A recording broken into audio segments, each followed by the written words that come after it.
Hello, and welcome to the third and final day of Exploring Issues in Tax Policy. My name is Marianne Rodriguez, and I am a program associate with the Capitol Hill campus program at the Mercatus Center. For those of you who are unfamiliar with our organization, we are an educational outreach facility designed to connect academic resources to policymakers to help them in their work. This is all the programs that we have for this week, but I would like to remind you that next week on December 18th, we will be featuring Dr. Bruce Yandel in a quarterly update on the state of the U.S. economy, and we would like to invite you to attend that presentation next week.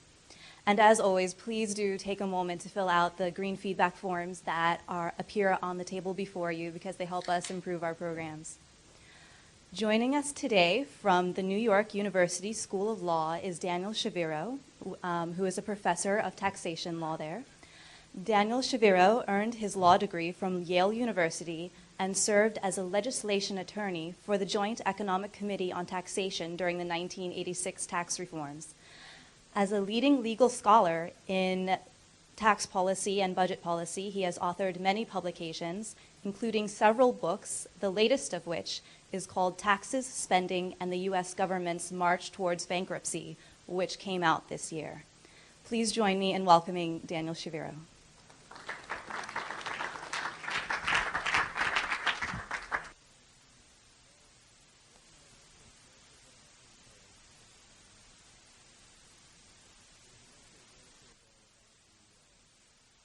'86 Act, isn't that right?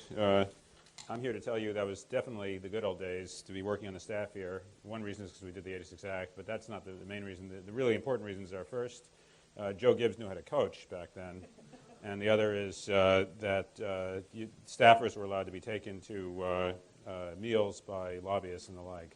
So you didn't have all these rules we have today, I gather. So I'm struggling with the volume here. I'm not sure why that is. I'm like going in and out of the mic. Anyway, okay, I'm going to try to talk about some basic economics ideas in relation to the U.S. corporate tax. I'm trying to cover a lot of material. I've taught a tax policy class where 4 to 6 hours were spent on what I'm hoping to do just now.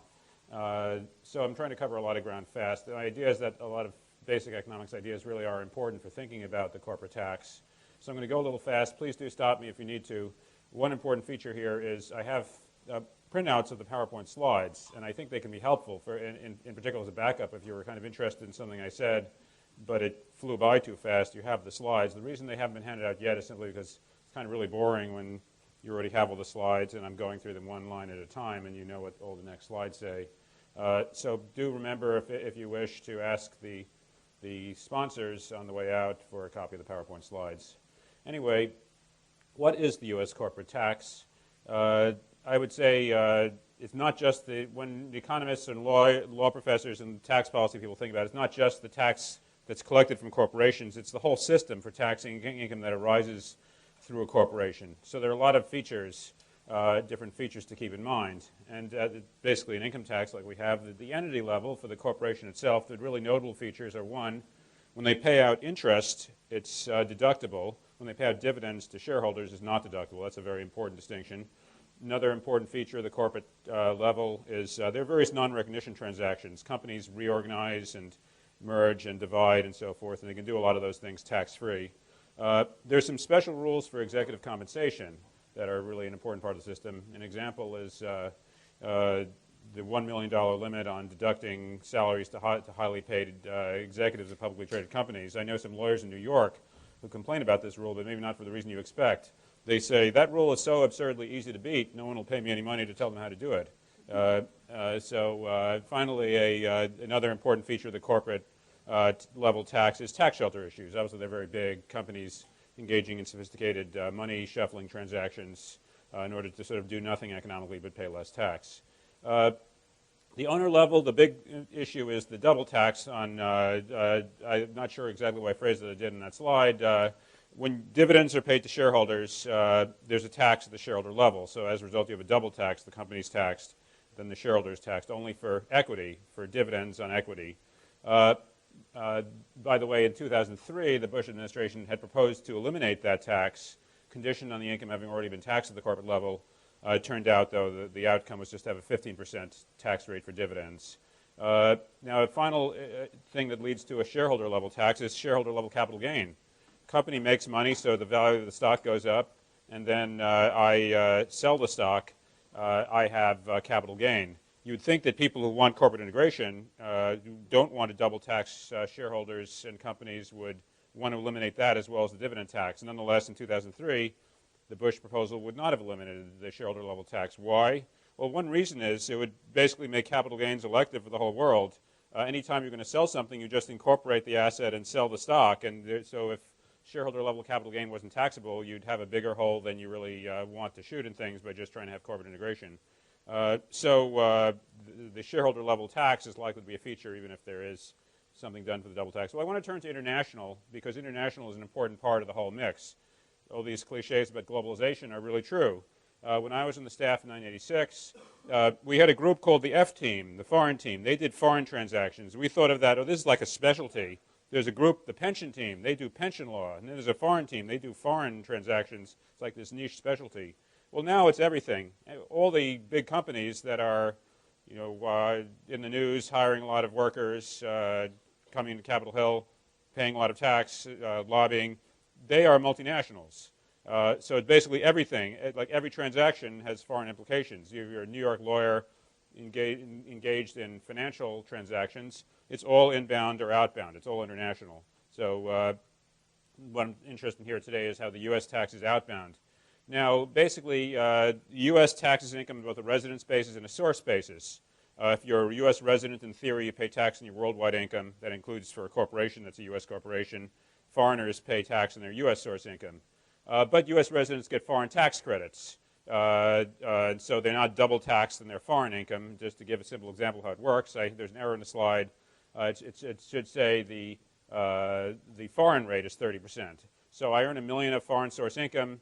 The U.S. tax rate is 40%, say, so I should pay $400,000 of tax, but I paid $300K to a foreign country. So rather than double taxing me, I get a credit for that. The U.S. says you owe $400 minus the $300 foreign tax credit for what you paid the foreign country. You only owe us $100.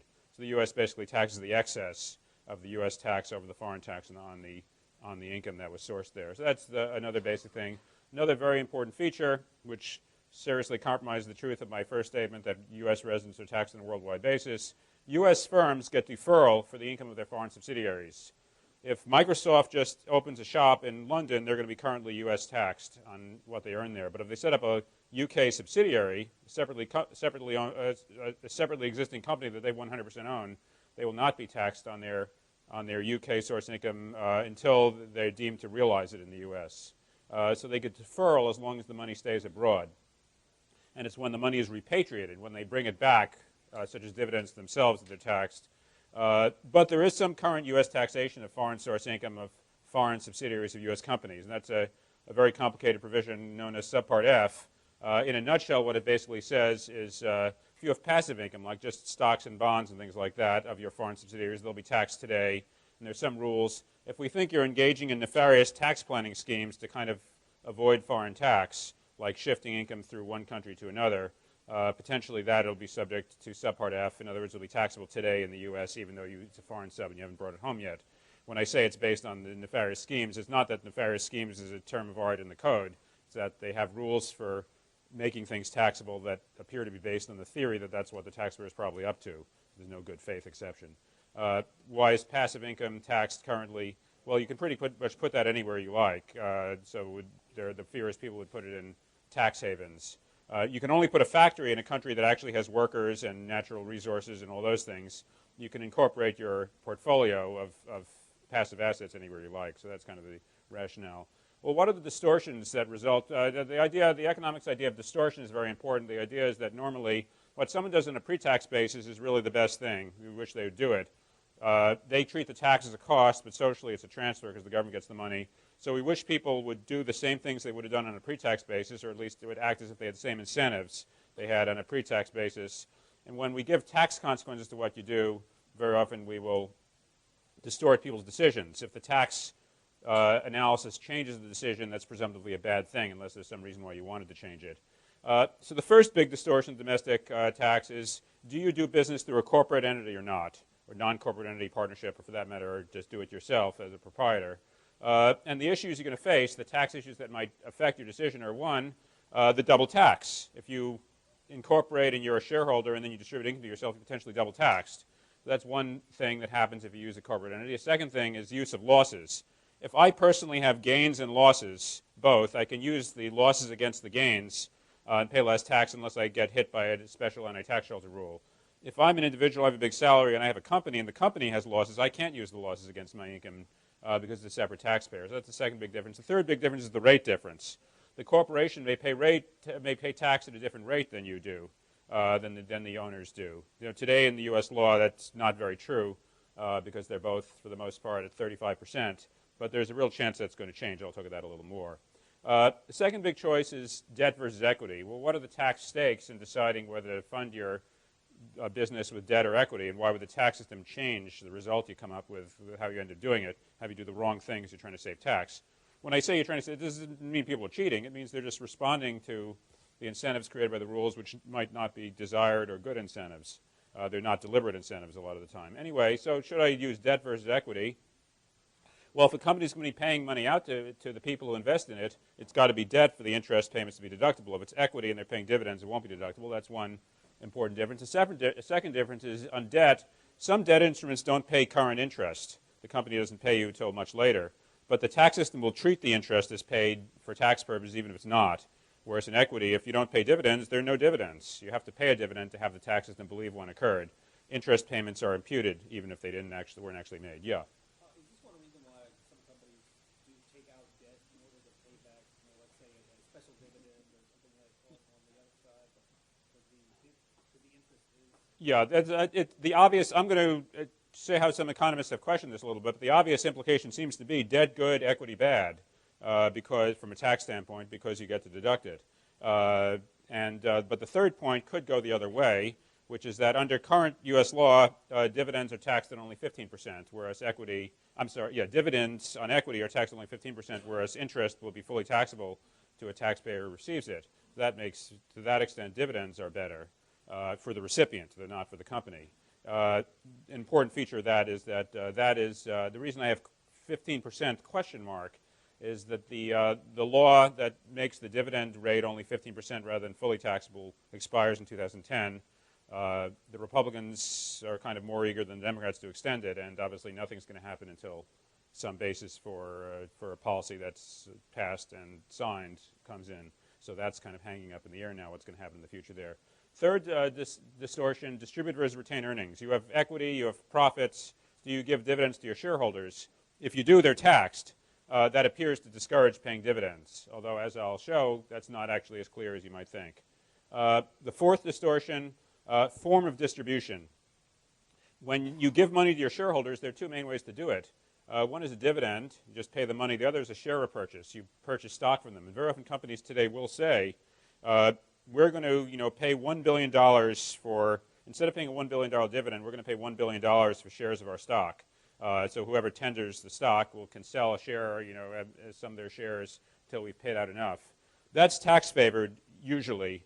I'll actually get to that later, but it'll be treated differently. It's a capital gain on selling stock, and the stock that the shareholder sells back to the company has a basis. In other words, the amount you paid for it.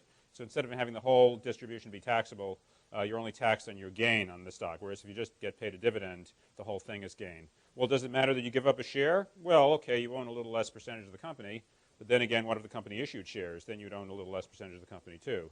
And what if others tender? Then your percentage might be about the same. So those are the four big, these are distortions in the sense that you might have someone who, the business manager says do X, and then the tax analysis says do Y. So you have people doing the, quote, wrong thing for tax reasons, the not optimal thing. What are the international distortions? Well, the first one is incorporate in the U.S. versus incorporate abroad. If you incorporate in the U.S., you're going to face potentially the worldwide U.S. residence-based tax. Corporate residence is, I'll get to that later, but it's based on where you, for our law, where you incorporate. Second distortion, where should I invest? Any company is going to face a U.S. tax if they invest in the U.S. If they invest abroad, they'll face a foreign country's tax instead. Then if they're a U.S. resident, they might also have to worry about repatriation. So where should I invest? Obviously, there's talk of tax competition, and if companies wanted to lower their taxes by investing, all else equal, they'd rather invest in a lower tax place. The third distortion is accounting manipulations. I distinguish this from two. Two I regard as something that's real, something that's actually happening. We actually put a factory here or else we put it there. Three is kind of how you report things, like where you treat your loans as having been made. You might actually borrow in one place than another rather than another, but it might not matter a whole lot. Or where you treat your income as having arisen. And transfer pricing refers to the situation you have U.S. companies being taxed on their currently only on their U.S. source income, so they make deals with their foreign subsidiaries. What is the price that the foreign subsidiary charged the U.S. company or vice versa? That's a matter of indifference from an economic standpoint. It's like asking my wife, who's going to pay for parking today? It doesn't really matter. The companies are co-owned, so the price they charge each other is a fiction. It only matters for tax and accounting purposes. Yet it'll decide what the U.S. source income is. So people, even keeping their activities given, will play games to try to put their income, and these games may be costly, to put their income in low tax, not high tax jurisdictions. Finally, U.S. firms face the decision, do we repatriate our earnings, do we bring them home and face tax, or do we keep them abroad longer? Okay, well, here's the dirty secret about corporate taxation. It's not quite as exciting a dirty secret as I might like. It's from a policy standpoint. The dirty secret is that economists don't understand it because it's an ill-posed problem. It's easy to say, for example, such and such a type of tax affects work and it affects savings, and we don't know how much, but this is the way to analyze it. For a lot of tax issues, the way to analyze it is fairly clear. For corporate tax, it's not, and it's the lawyer's fault. We've handed the economists an ill-posed problem. For example, I tell you, you have a tax on a corporation but not a non-corporation. Well, how are these two distinguished? What's the difference between them? What are debt and equity? These are terms of art. You say, well, we're encouraging the use of debt over equity. If you don't know what the two terms mean in practice in the field, then you don't know what the system is really doing. And these are not very coherent concepts. So you have the tax with important effects that turn on the application in the field of incoherent or confusing, muddy concepts. How avoidable is dividend taxation? That's not really a definitional point, but it's something economists disagree and don't know about it. To what extent can you avoid paying the dividend tax? Actually depends on the U.S. tax law in a lot of ways. In international, you have these. You can write papers about the incentive effects of things in residence and source rules and repatriation. What do these things really mean? What does it really? How significant? Do you have to do anything significant that really matters to be treated as a U.S. resident to avoid such treatment? Likewise. Source, it would be one thing if the income really arises in one place or another and then the government observes this. But a lot of source is manipulable and not very well-grounded concept. I'll get to that later. And repatriation, how meaningful, the company says, gee, we're going to pay tax if we can get our mitts on the money. Do they really, what do they want when they want to get their mitts on the money? What are the practical results they're seeking, and how do those match up with what the tax system is going to treat as taxable? Okay, so I think one reason economists have had such a bad problem modeling the tax and have come up with radically different ways of thinking about it that are all inconsistent with each other is that a lot of the domestic tax distortions are two ways. Take corporate versus non-corporate. It's common to hear it said, corporations, that's disfavored. It's much better to be a partnership than a corporation because of all the tax advantages you have. But that depends. It's not always true. To give an example, right now the corporate rate is as high as the individual rate. But that may change. Congressman Rangel just introduced a bill to make the corporate rate lower and the individual rate higher than they are now. He created basically a 10% spread between the corporate rate and the individual rate, 30 for corporations, 40 for individuals. The Republicans, I think, are potentially, under some circumstances, also interested in having a corporate rate lower than there are many reasons of policy as well as politics why you might have a corporate rate lower than an individual rate. If you do that, some people may say, hey, I like the lower rate. I'm not going to worry about dividends. I've got a fix for that problem. I'm not going to have to pay them. So then all of a sudden corporate form is favored. Another thing, debt versus equity. Which one is favored? Well, I was suggesting that equity might be worse. But once the corporate rate is lower than the individual rate, if you invest with debt, it's not taxed because you have earnings, but then the interest is paid out to you. The company deducts the interest and you include it, you end up losing the low rate. So I'll have more on this later, but debt is, in the real world, what often happens is debt is held by tax exempts and equity is held by taxables. It's not as true as the quote should be, but it's true to a certain extent. So actually each is tax favored in some circumstances. So it's very hard to analyze how these biases work when they go both ways. Distribute versus retain earnings. I'm going to return to this, but I'll just say one thing for now. They said, oh, you don't want to pay dividends because then you'll pay a shareholder level tax. Well, suppose it's 2010 and that 15% rate is expiring and it's become clear that it's not going to be extended. A lot of companies are going to say, we should pay the dividends because we're going to pay them at some point. Right now it's 15. Next year it'll be 35 or whatever. So there'll be a rush to pay dividends in low rate years, and I'll say more about that in a bit. Finally, the form of distribution. I was saying most people, taxpayers, prefer share purchases because they get basis, cost recovery. They're not the entire amount received is taxable. When I say prefer, I mean from a tax standpoint. They may have personal investment reasons for going either way. Corporate shareholders tend to get varying degrees of tax exemption and dividends received because we don't want to turn the double corporate tax into a triple, quadruple, quintuple as one company pays dividends to another in a chain. So companies will sometimes prefer the dividend result. Now, the foreign tax distortions are less two-way. They tend to, from the standpoint of a U.S. company, they tend to be anti-U.S., tend to encourage the company not to be a U.S. company or to go abroad, either because of the character of the U.S. worldwide system or because our rates these days tend to be higher than that of most other countries. So those distortions, I mentioned the slide, so it's so-called arbitrage. Sometimes instead of saying, I'm going to screw the U.S. at the behalf of another country because they have a lower rate, some of the companies will say, let's take advantage of them both by exploiting inconsistencies in their rules. So you have companies that say the Americans are going to believe this is an American-owned asset, and the Dutch are going to believe this is a Dutch-owned asset, and we'll get to deduct depreciation in both countries. There's a lot of that stuff going on where countries are where the U.S. and the other one are both kind of losing. Okay, turning to economic theory meets the corporate tax, subject to my dirty little secret that the economists don't really understand it. And the first big economic idea I want to talk about is the incidence of the corporate tax, meaning who really pays it. And well, before I get to that point, the incidence, it's an economic idea. Basically, who is left worse off? Who is with less well-off financially at the end of the day because this tax exists?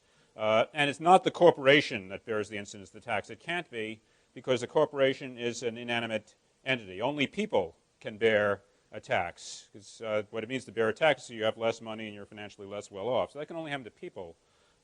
So it can't be the company itself. It has to be some set of individuals. Now, when we ask what is the incidence of the corporate tax, it's a really central idea to tax policy debate. And what we really mean, I think, is the whole system, including the shareholder level, not just what the company pays, but what tax consequences end up following when you invest through a company. So we mean the whole system. Actually, if corporations are doing better than everyone else, if only corporations get a 30% rate, so they're being lower taxed than everyone else that's at 40%, we might be saying, what's the incidence of the benefit? Well, before I get to the long run, I want to say it's one of the big political disputes, really, between liberals and conservatives, Democrats and Republicans, is should we tax corporations more or less? And I think implicitly there's an idea that the tax is a progressive tax, and that's why one side wants to use it more, whether or not it's why the other side wants to use it less. But what if it's not true? What if the incidence of the tax isn't really progressive? What if the people it's really taking money out of the pockets of, that would have a pretty big effect on how to think about the whole issue. Now, I want to distinguish long-run incidence from surprise, transition. And the important distinction is that when economists ask what's the incidence of the corporate tax, they ask, how would the world look different if the tax were never there? Who is less wealthy because this tax is there? Short run, once the economy is adjusted. Short run is about surprises. So to give an example, if today we passed a rule raising the corporate rate to 95% and making sure no one could avoid it, there's no doubt that would be a huge hit on shareholders. Shareholders would bear the incidence of the change. But having a permanent 95% shareholder tax, corporate tax, that might or might not, that wouldn't really hit new shareholders. Anyone who invested in a corporation from now on would do so on the basis that the amount they're only going to pay for it given the 95% tax rate. So if you do it 95% today, the guy who becomes a shareholder tomorrow has invested knowing that rate and isn't necessarily affected by it. So it's surprise. Politics is often about transition. Who's going to complain and yell and scream in Washington? It's going to be the people who win and lose today. Suppose you make the corporate tax a lot higher or lower. Undoubtedly, and it's a surprise, the market didn't expect it. Undoubtedly, corporate shareholders are the ones who win and lose because they own the shares. All of a sudden, they're being taxed at 5% instead of 35 or 95 instead of 35. They're going to win or lose. But in the long run, it's a very different issue. And final point here, corporate shareholders are unlikely uniquely, we have this double tax. Suppose corporations are tax penalized as double tax because the income is double taxed. This is unlikely to be hurting shareholders as a unique category once the system is in place and they buy stock knowing that it's there because the price of the stock will reflect that. And the classic example is tax-exempt municipal bonds. Do people who own municipal bonds, which are tax-free, get away with murder compared to everyone else? No, of course not, because the market knows that they're tax-exempt. So to give the simple example I always use, if there were just one tax bracket in the world, 30%, and taxable bonds are paying 10% interest, you'd better believe municipal bonds would be paying 7% interest. So they'd offer the same 7% after tax. And if that's what's happening, that means that the tax exemption isn't especially benefiting municipal bondholders. It must be benefiting someone else because they're getting the same 7% after tax. If I'm right about how those prices work out, they're paying the same 7% as anyone else. So likewise, a double tax in place is not going to hit corporate shareholders. Changes to it might because they're there, they're stuck, they own stock. But having it in place is not going to be shareholders as such because they're going to buy stock for a price that reflects the fact that this thing exists. So what's the long-term incidence? And the famous early article on this was by an economist named Arnold Harberger, who, despite the 1962 pub date, is still alive. He said, well, once we forget about the shareholders, because stock's going to be priced to reflect the double tax, there are three candidates. It's either got to be savers, holders of capital generally, whether they're corporate shareholders or not, or it's got to be consumers, or it's got to be workers. Those are the suspects. It's going to be one of those. They had to model this tax. Economists like to have simple models they can work with, and everything I've been saying about how, gee, it could be favored, it could be disfavored, that's too complicated to work with. So I think implicitly by reason of the double tax, he assumed that there's a special tax purely in corporations. You have businesses out there, the ones that are corporations are taxed with a special tax no one else is. Equivalently, you could say they're all subject to one tax, and the second tax is only for corporations. He assumed there are separate corporate and non-corporate sectors. Since within his model, being a corporation didn't mean anything except you were arbitrarily subject to this tax, it was hard to imagine why anyone in the world would want to be a corporation. So he said, well, it must be that, and how they could compete with others. So he said, well, there must be sectors of the economy where you just have to be a corporation for reasons I don't have to worry about. Others don't have to. So if you're unfortunate enough to be in these industries, for some reason I don't know, you have to be a corporation, otherwise you don't. And he observed actual data and concluded, basically, if you're not in agriculture or real estate, you're probably a corporation, and if you're in those fields, you're probably not a corporation. So he said the corporate tax is equivalent to a special tax on all businesses other than agriculture and real estate. And he also assumed the closed economy, no international capital mobility, and that taxes don't affect saving. You raise the rate up a lot, you lower it back down. The amount of saving just doesn't respond. Why did he assume that? Well, he said that the data suggested that there wasn't much savings response. It is, in fact, true. Economists have a hard time finding strong responses of savings levels to taxes on saving changing. Admittedly, if the rate were 100%, I think we'd probably see less saving. But short of that, it's been hard. So these were his assumptions. And he found that the burden of the corporate tax falls on capital. People the investors class, whether they're holding corporations or not. This tended to make it a progressive tax. So he said, see, the tax actually is progressive. It looks progressive because it's on shareholders and they're wealthier than the average. It actually is progressive because it's on all savers. But the striking thing of this result, and I would not advise anyone without some economics training to try to read the paper, is it's totally fortuitous. It simply follows from features of how labor supply is used by real estate and agriculture. There was really no abstract reason at all why it had to be true. It just happened under his parameters, which he suggested were correct ones, that the tax just happened to fall on savers and thus be relatively progressive. Well, what are the problems with his model? Well, he assumed separate corporate and non-corporate sectors. That's not, in fact, true. So you had to simplify the world. He has this special tax in corporations. He doesn't know why people incorporate or why would anyone pay this thing. So he had to make an assumption that wasn't entirely true. It is true that there are industries. Technically under his model, there could not be such a thing as an industry with both a corporation and a non-corporation competing with each other. Yet there are. So that was kind of awkward. Second, he assumed no effect on saving. If people save less because the corporate tax increases the tax burden on savers, that's going to tend to make the tax less progressive and have the hit go to workers or consumers. So an important assumption he made that people on the right, I don't think he was politically motivated, but people on the right compared to people on the left would tend to be more skeptical of this and say, oh, there's going to be a big savings response, so you're all wrong there, so it's going to fall on workers after all. Finally, he assumed a closed economy. In other words, if you raise U.S. tax rates, people don't leave the U.S. to go abroad. Investment doesn't leave. We're kind of too cut off from the rest of the world. If as soon as you have the U.S. being a small open economy, so if the tax rate goes here, investment shifts to France, or, well, that's probably not where, but to someplace, Singapore, there we go, then all of a sudden it changes the result. Then it's going to likely reverse the result of his model. Now, due to factor C, Harburger himself, it's like when Woody Allen says Marshall McLuhan and Annie Hall, well, here's Marshall McLuhan. Well, if I had Harburger in the room, he would say, I've seen him say it, that he no longer accepts his own result. He likes his model, he just thinks it no longer applies. He thinks the corporate tax now mainly falls on labor because if you raise the rates up, investors just shift their investment capital abroad. So he doesn't think the tax is progressive anymore. And this is probably where most economists come out, is to say there are models that show it is progressive after all. Probably, if there's one consensus among economists, it probably leans towards saying the corporate tax is born because of international capital mobility, the fact that capital can go to Singapore. It's probably born more by workers and consumers. It's not progressive the way we thought. But that's a long-term claim. There's still the transition point that, for example, if corporate shares of stock are priced today on the assumption that you can't get a dividend without paying tax, we suddenly make it tax exempt, that's going to be a big win for current shareholders because they bought the shares, they got the shares too cheap given that the assumption of dividends proved to be false.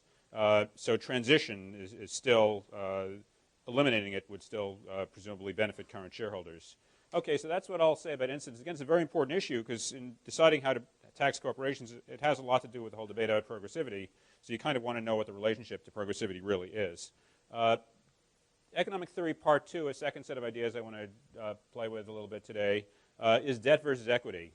Why do corporations use equity financing? It seems insane, given that you can deduct the debt and the interest payments, and you can't deduct the equity payments. Well, at one time there was a non-tax literature about optimal capital structure. A firm should have exactly this much leverage, no more, no less, and that'll help the cost of capital.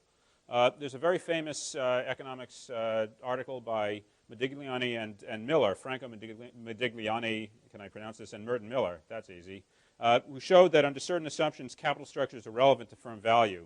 Without a bunch of special factors like agency costs, we'll get to tax considerations and so forth, it was irrelevant. They have a paper full of equations and arbitrage assumptions and so forth. The intuition was pretty simple. How much is a company worth? It's worth the net cash flows can produce, adjusting for risk. That's what it's worth. So who cares how you parcel out the earnings? You call this debt, you call this equity, you call this interest. Basically, the value of the thing is the value of the cash flows. So it's subject to risk. So it really doesn't matter what your capital structure is until you get to special second-order issues. So when they said that, the question then became, well, why on earth, if it's a matter of indifference apart from a few things like tax, why on earth is there any equity out there? It seems crazy to say I'm going to make my payments to people non-deductible. And there's, even if you need like one share so someone votes it and can own it or something like that, it seemed like there was way too much. So the theory that emerged in the literature was that what companies do, the reason companies have as much equity as they do is it's a trade-off between tax and bankruptcy. You want as much debt as possible to create a debt shield, interest deductions to wipe out the corporate level tax. Dividends and interest are both taxable at the shareholder level, so that was kind of, at the owner level, so that was kind of washed out. But the more debt you have, the more bankruptcy risk you have. And bankruptcy risk is a bad thing because it's transactionally costly. You have to spend a lot of money for lawyers, and you're tied up in bankruptcy court forever. So you're going to keep on levering up, creating more and more debt to create your debt shield to wipe out the tax until the point when the expected effect on likely bankruptcy gets too great. So it's called trade-off theory. You're trading off tax benefits against bankruptcy risk. By the way, under this view, the inefficiency of the corporate tax regarding debt and equities, it's forcing people to use too much debt and incur too much bankruptcy costs for tax reasons. So you have wasted bankruptcy costs that are blamed on the tax system. There's also there are a bunch of other arguments about why people would use debt or equity. The idea is their agency costs, namely someone who controls the business making rotten decisions to rip off people who don't know what he or she is doing. So you figure the managers are going to kind of not try hard unless they capture all the speculative upside of their investments. So you use debt, offer people a fixed payment, then the people who provide the loans, they have to worry about default, but beyond that they don't care how well it does. They're going to get a fixed payment, and the managers keep the whole upside that's variable so they have the right incentives. On the other hand, you use equity to avoid shareholders exploiting debt holders. And the theory there was, if a bunch of people lend me money and they're just going to get a fixed return, I have a big incentive to make heads I win, tails you lose bets. Risky speculative things that if they pay off, I'm super rich. Pay off huge, and but if they flop, oops, sorry, I lost your money, because the debt holders have only a fixed return. So the idea was you would use equity so that people who are advancing you money wouldn't worry you're going to do that to them. They'd realize, oh, well, I'm sharing the upside, so he's not playing this game with me. So these were the kind of the theories of why on earth do people use equity when it seems worse for tax reasons. But Miller, of Modigliani and Miller, wrote an article I think is more important in tax than it is in finance. It's actually an article in corporate finance, but it's more important for tax, in which he said that bankruptcy costs can't explain the amount of equity we see. You have like a company that would be saving 50 cents on the dollar under higher tax rates back then if they had another dollar of debt, and the bankruptcy costs are probably, given that they're probably not going to turn bankrupt, they're probably like a fraction of a cent on a dollar. So companies can't possibly be trading off. There's too much equity. That can't explain it because they'd have way more debt if they're balancing tax against bankruptcy. The balance just doesn't work. He had a phrase, he compared it to horse and rabbit stew, where the recipe is one horse and one rabbit. Point being, obviously, you kind of need that's not a real balance of flavors. I think I'd want more rabbit myself in the stew. Anyway, so he says, well, how can we explain this? This makes no sense. Are people being irrational? And he said, no. What if equity isn't tax penalized after all? So he said, suppose that the instrument label is purely elective. What is debt? By the way, what is debt and what is equity? It's whatever word the taxpayer chooses to print on the top, that's what it is. By the way, if you go to practice transactional tax in a law firm, and you ever have to do a debt equity case, they'll have you take out this list of factors that decide whether something is debt or equity. Factor number one, what is the instrument called? So there's some truth to this. So he said, suppose it's purely elective. It's not like economics like, gee, I want a risky position or I want a fixed return. Suppose it's purely elective and the double tax can be avoided. We don't worry about the damn double tax. We're never going to pay it. We'll find a way to benefit without ever having to pay dividends to ourselves. And finally, suppose the corporate rate is below the top individual rate. This is really just recapitulating something I already said on the planning side. But to give an example, say corporations pay tax at 30%, but there are two brackets of investor. 40% people who are in the top bracket and tax exempts. Who are these tax exempts? They could be pension funds. They could be foreigners who can avoid U.S. tax. Anyone who's at zero. It doesn't mean that you're at zero because you're too poor to have money to invest anyway. There are big, big tax exempt players in the marketplace. In this scenario, who owns, it turns out that there's no tax preference for debt or for equity. It's simply what's called a clientele effect.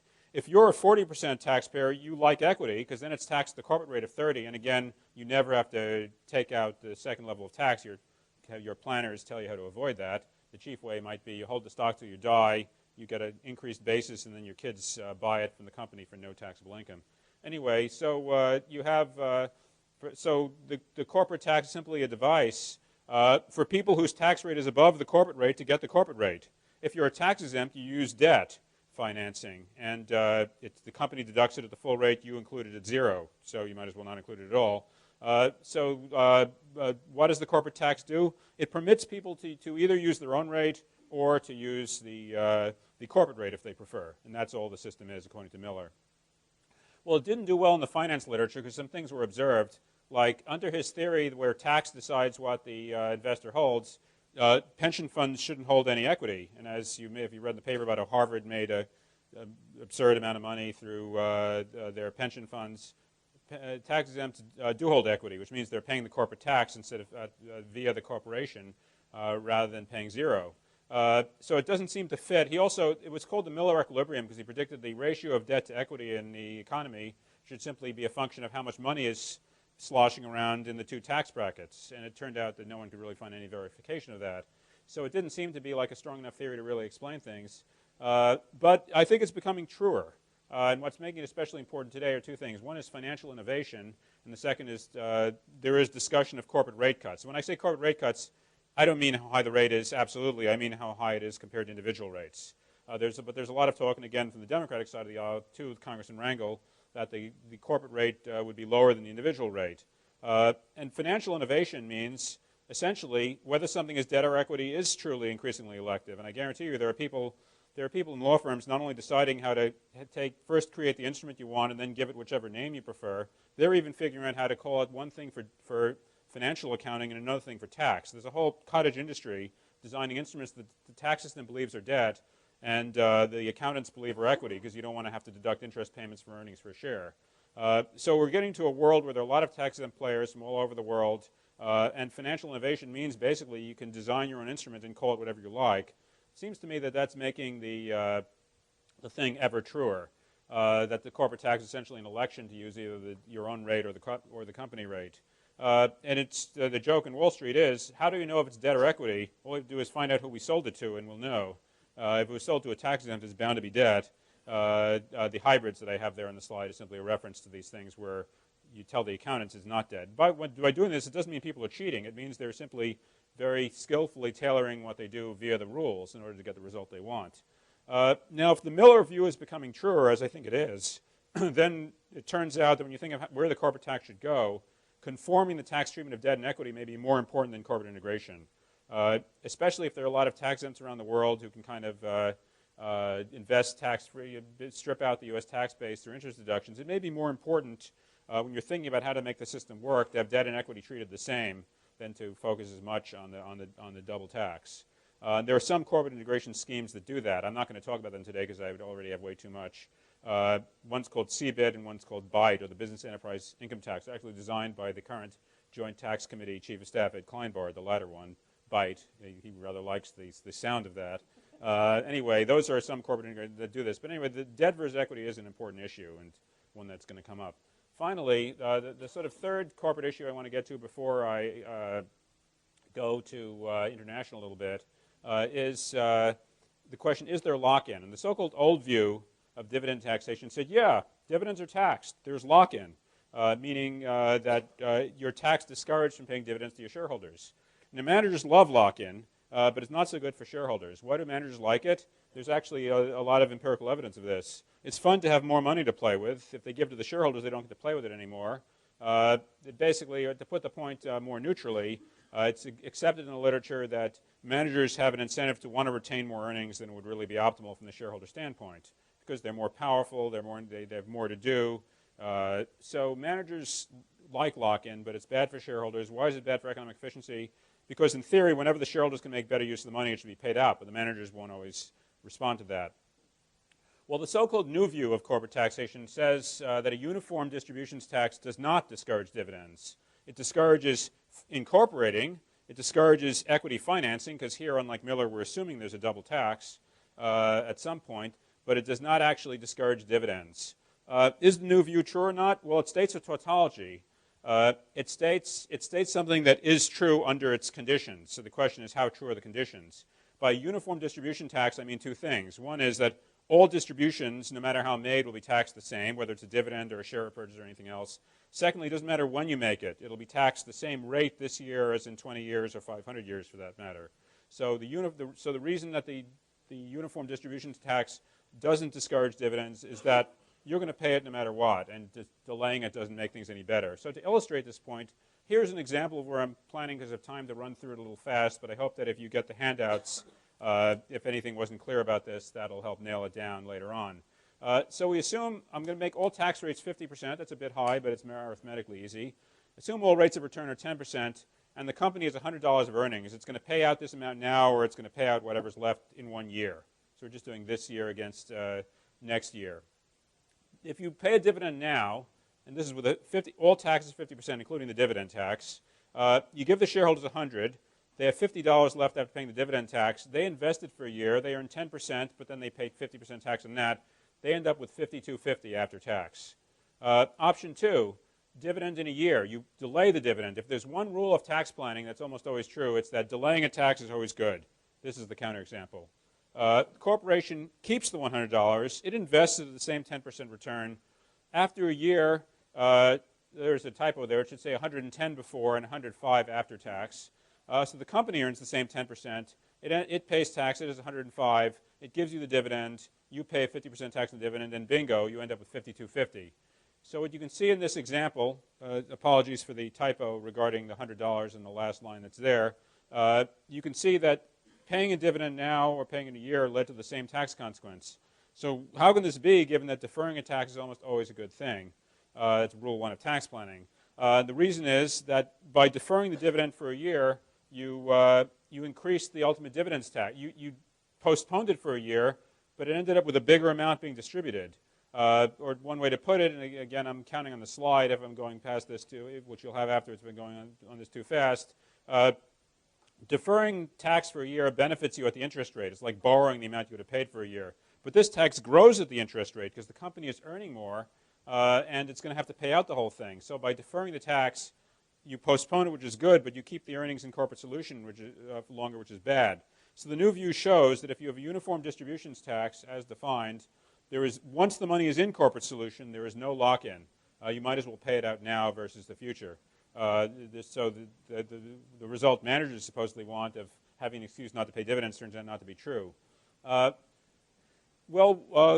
does the new view matter? Well, the final thing I would say the new view is that it is in fact false, empirically, because we don't have a uniform distributions tax. Why don't we have one? Well, in particular, tax rates may go up and down, and maybe the biggie is that if you hold the shares and your kid inherits them and you do a share repurchase, they'll get an increased basis. They can avoid the tax altogether. So the new view is true under its idealized conditions. It doesn't describe the way the law really works.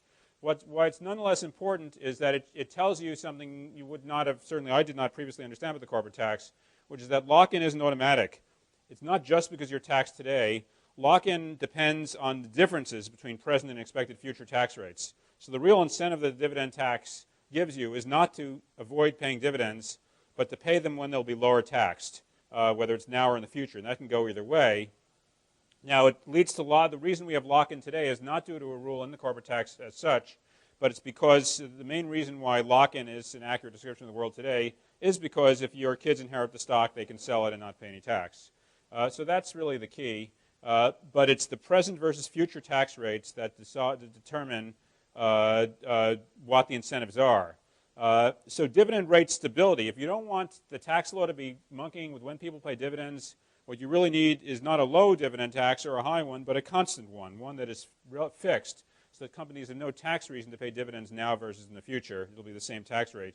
So when you have something like the 2010 sunset, that's kind of damaging to incentives in the sense that now people are going to have to make dividend distributions based on their bets about future U.S. tax law. And actually, no matter which way that turns out, I think the Democrats and Republicans have such different views on this that any smart company is going to be betting on continued instability. It's going to keep bouncing around. In the world of the new view, the corporate tax is less evil than it is otherwise because it's distorting things a lot less. Basically, it discourages new equity, but once the equity is there and has earned profits, it's water under the bridge. There's something like I saw this figure, like $15 trillion worth of U.S. corporate equity out there. And under the new view, if the new view held, the decisions made with respect to that $15 trillion wouldn't be getting tax distorted at this margin anymore, whereas under the old view, it is. So you can make the new view, what this tells you, so I think there are two important surprising lessons that come from the new view and from Miller. One is that it's not just all about the double tax. One is that debt versus equity is very important, and the other is that the stability of dividend taxation is very important, and they're going to have important effects on the distortions and waste that the tax system causes. Well, turning to international, the system, like the domestic system in many ways, is built on what I call pillars of sand. They're things that their meaning is unclear, and that's what happens in practice is unclear. Residence, I know what it means to say that I'm a U.S. resident. I live in New York, I vote here, I pay taxes here, I earn money here, all those things. It's not a very meaningful concept for an entity. So U.S. companies are treated as U.S. residents if they incorporate here, but how important is the need for that? You're basing a tax on something trivial if companies can easily incorporate abroad. There was recently a big issue of so-called inversions. U.S. companies ceased to be U.S. companies.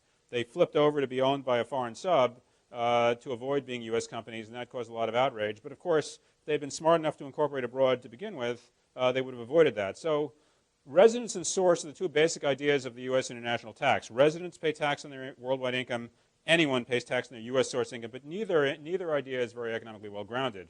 Again, the residence of a company is kind of hard to make meaningful. The source of income is also hard to make grounded. say USCo and FranceCo merge, and they're now more profitable than either was separately because they're synergies of their joint operation. Where did the synergy income arise? Did it arise in the US or did it arise in France? There's no good answer to that. It arose because the US and French companies are working together.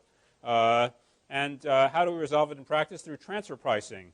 The US and French companies, now completely co-owned, will sell things to each other on various terms or provide services on various terms. And then they'll tell their tax directors to tell the IRS and the French authorities what price they charge themselves. And transfer pricing, which is used to determine the source of income by companies with sophisticated multinational operations, is a horrendous mess. And I think everyone agrees on this. It's manipulable.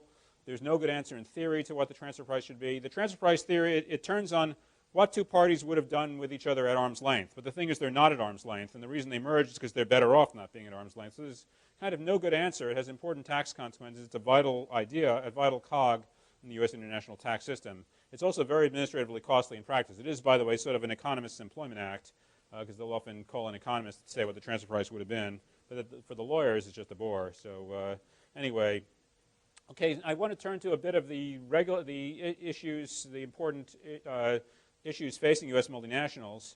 And the big policy disputes often concern whether U.S. outbound investment, U.S. multinationals that invest abroad should get favorable treatment. Should we be giving them all the foreign tax credits they want, that they're trying to get? If they're doing aggressive tax planning abroad to save money at the expense of foreign governments, should we kind of tax them here instead? These are a lot of the big issues. And there are always two sides to these debates. On the one hand, you say, why should we mind if U.S. companies figure out ways to avoid foreign taxes? Isn't that good for us, at least if the companies are owned by U.S. shareholders? But on the other hand, what if the fact that they can save money on taxes abroad means they invest less here? So you have this trade-off between why not let them pay less to foreign governments versus is that making it a tax incentive to invest abroad rather than here? This dispute, it's the most fundamental dispute. Should the multinationals be taxed more or less? And unfortunately, economists find it a hard one to resolve. It's often called the battle between capital export neutrality and competitiveness. Capital export neutrality, or CEN. It's a basic tax principle. Worldwide welfare, worldwide national economic production is maximized if the tax rate is the same for you no matter where you invest.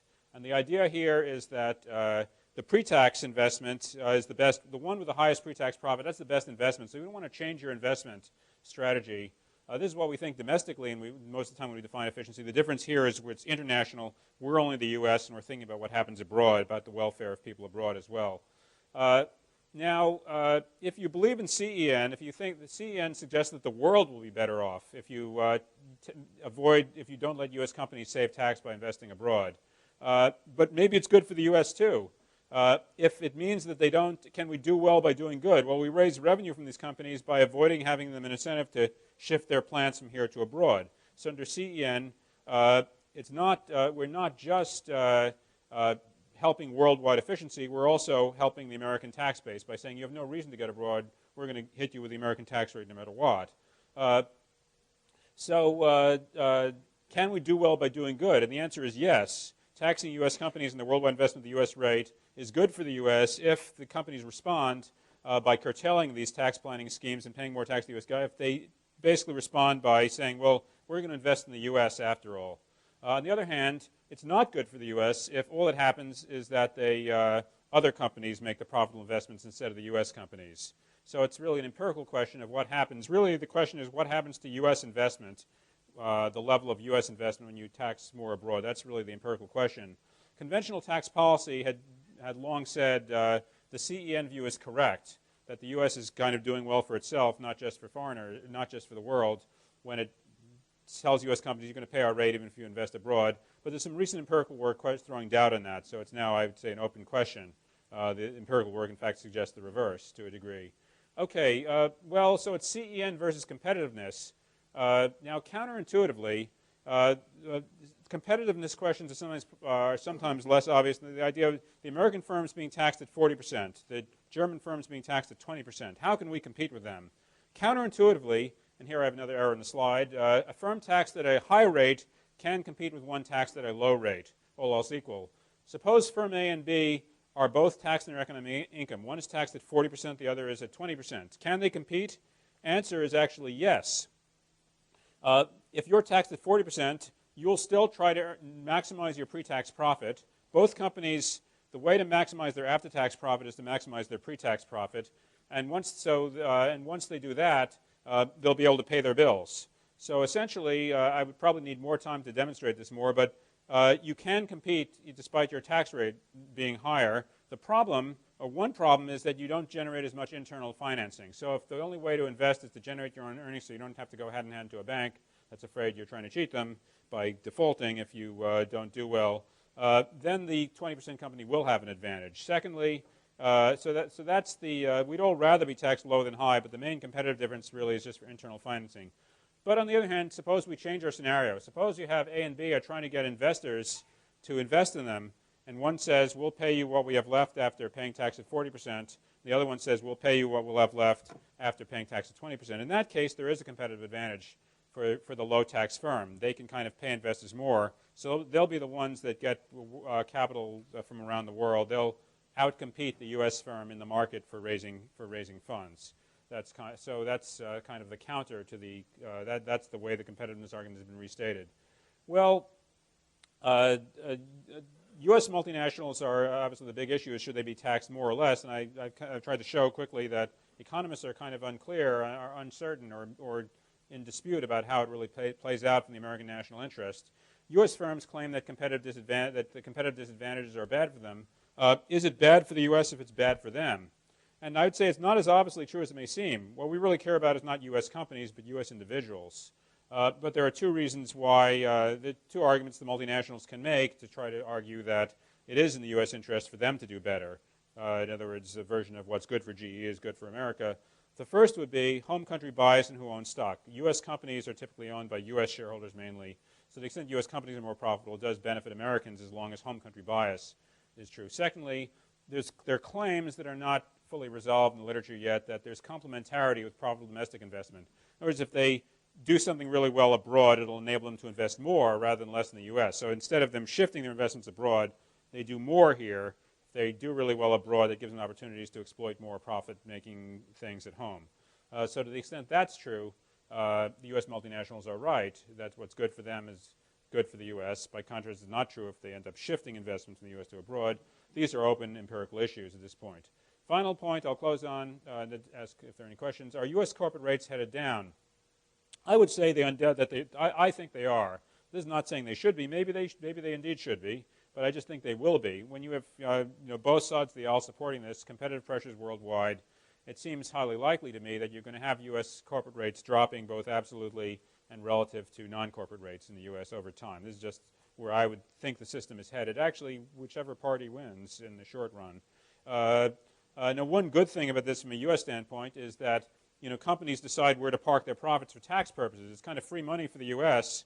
if companies transfer price stuff into the U.S. or at least don't transfer price it out as much as they used to. It's too bad for the foreign countries, but it's good for us. That's actually a genuine argument of national, though not worldwide, self-interest for having lower corporate rates. One of the big problems, though, is if we have low corporate rates, we have to figure out how to, but we want to have a progressive system for individuals, we have to figure out how the progressive rates work as part of the whole system. Obviously, this gets back to the incidence of the corporate tax questions again. But if we want individuals to pay tax at one rate and we put the corporate rate lower, we have to ask ourselves, how are we going to get that high rate to really apply, or are we? So integrating a low-rate corporate system with a progressive individual system is a tricky thing to do.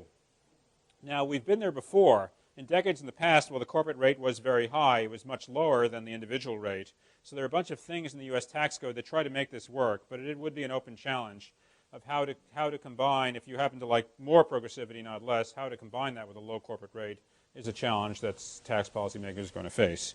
On that note, I will thank you, and sorry I went through so fast. I had all these things I wanted to cover, and hopefully the notes will help if it whizzed by a little too fast. And let me ask if there are any questions from anyone. All right, thank you all for coming. Now we will open up the floor for questions, so please wait for the microphone, and don't forget to take a handout on the way out. And please take a minute to fill out our green surveys, and please thank Daniel Shaviro.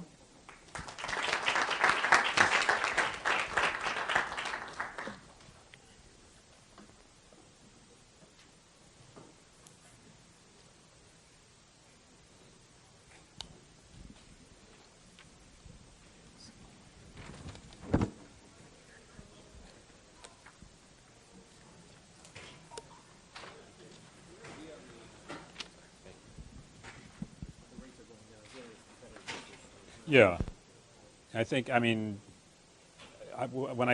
I think that's sort of a prediction. It's separate from the. I think there is some merit. There are some merits to it, but whether it's right or wrong, I just think it's likely to happen. It's seen to happen in Europe. If you look in Europe, the European corporate rates have gone way down, and what they're more subject to it because they have each other next door. But I think we're subject to it just a little less rapidly. So that's why I really think that's likely to happen. And the evidence of the transfer pricing when that happens, is there evidence that companies are holding?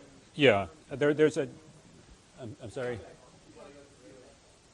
Yeah, if there, yeah.